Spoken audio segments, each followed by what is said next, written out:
আসসালামু আলাইকুম। মসজিদে আবদুল্লাহ ইবনে আব্বাস পবিত্র মক্কা নগরী থেকে ১২০ কিলোমিটার দক্ষিণ পূর্বে তায়েফ নগরীতে অবস্থিত এই মসজিদে আবদুল্লাহ ইবনে আব্বাস। মহান সাহাবী আবদুল্লাহ ইবনে আব্বাস রাদিয়াল্লাহু ছিলেন উম্মতের শ্রেষ্ঠ ব্যক্তিদের একজন এবং বিখ্যাত পণ্ডিত। গান বিজ্ঞান ও ফিকাহ শাস্ত্রে তিনি অগাধ পাণ্ডিত্যের সাক্ষ্য রেখে গেছেন। তার নামেই নামকরণ করা হয় এই মসজিদটির। মসজিদটি ৬৩০ সালে নির্মিত হয়েছিল।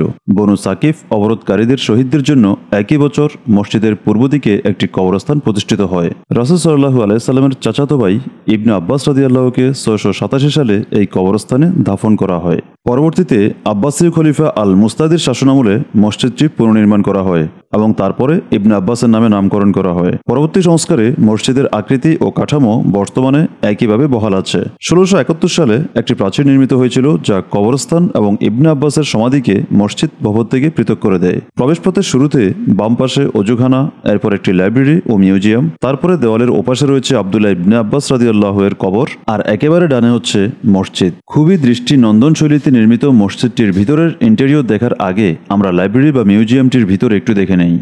এটিতে সবসময় প্রবেশ করতে দেওয়া হয় না, নির্দিষ্ট কিছু সময়ে দর্শনার্থীদেরকে ভিতরে ঢোকার সুযোগ দেয়। এখানে গ্লাসের ভিতরে সুরক্ষিত পাথর বা শিলাখণ্ডে কোরআনের বিভিন্ন আয়াত খোদাই করে লেখা আছে। পুরনো কিছু দুর্লভ কিতাবাদের পাণ্ডুলিপিও সাজানো আছে।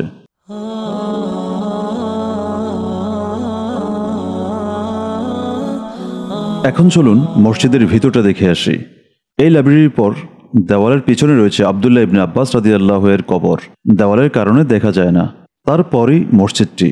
মসজিদের বাইরে তেমন কোনো ডিজাইন বা ছাদে গম্বুজ না থাকলেও ভিতরের নির্মাণ শৈলী বেশ নান্দনিক এবং অনন্য।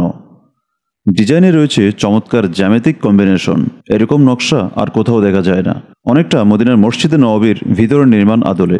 ডানে বামে সামনে কিংবা পিছনে সব দিকে সারিবদ্ধ আর্চ ডিজাইন রয়েছে মদিনার মসজিদে নববীর ভিতরে। এই মসজিদের ভিতরেও একইভাবে সারি সারি ত্রিকোণ আকৃতির নকশার সমন্বয় মসজিদটিকে করেছে অনন্য বৈশিষ্ট্যময়। আবদুল্লাহ ইবনে আব্বাস রাদিয়াল্লাহু ৭ বছর বয়স থেকেই রাসূলুল্লাহ সাল্লাল্লাহু আলাইহি সাল্লামের সেবা ও খিদমতে আত্মনিয়োগ করেন।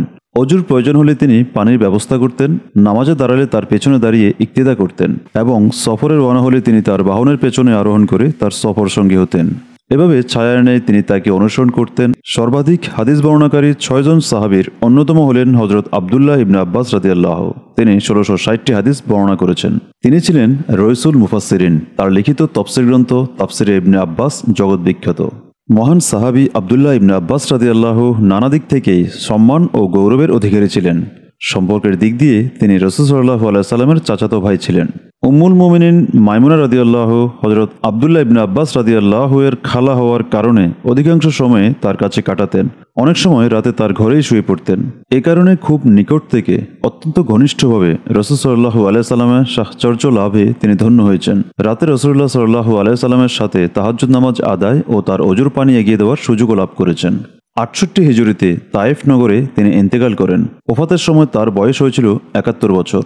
এই মসজিদ সংলগ্ন কবরস্থানেই তাকে দাফন করা হয়। তায়েফ নগরে মসজিদ ইবনে আব্বাস নামক বিশাল মসজিদটি আজও তার স্মৃতি বহন করে চলেছে। বিশ্বের বিভিন্ন দেশের হাজারো মুসলিম সুযোগ পেলেই মসজিদটি জিয়ারতে যান।